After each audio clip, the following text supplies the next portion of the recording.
The following presentation is by me, Jen Magoon. At Edmunds, there are approximately 132 6th graders, 127 7th graders, and 119 8th graders. About 47% of the students here get free lunch, and around 9% get reduced lunch. In order of most represented ethnicities at Edmunds, they at most have Caucasians, then African Americans, Asian, Hispanic, and American Indian. In the classroom, there are an average of 20 kids with a wide range of intellectual abilities.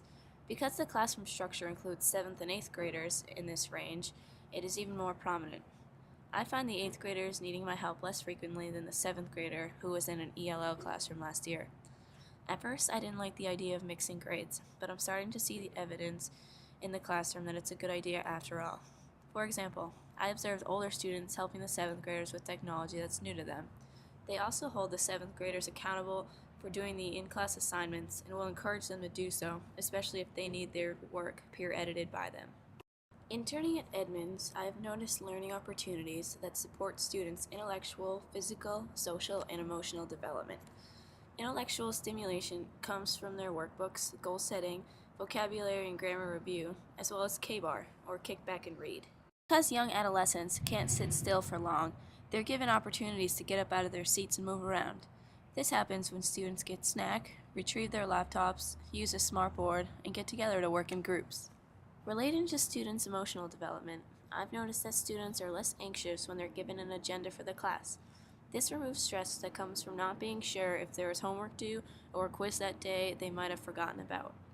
Middle school learning isn't only supported by one classroom, but by the entire school and its community. In the classroom, everything from posters and books to the seating arrangement can be designed to enhance learning. The school's location, although located in the busy heart of Burlington, serves as a great tool to the students.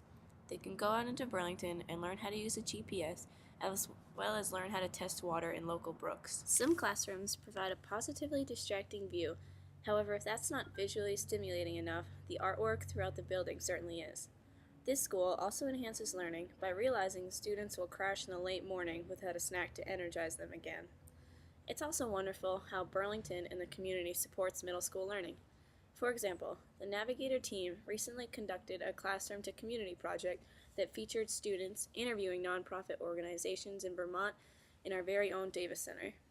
The community is also welcomingly diverse as a designated refugee relocation site. Something else unique about this community is that Edmunds Middle School doesn't have a bus system. Kids either get dropped off, bike, walk, or take the city's public transportation bus. Students more than a mile away from public transportation can get a special bus just for them. My experience at Edmunds has been very rewarding so far, and I'm excited to learn more about how the school operates and to observe more teachers and classes.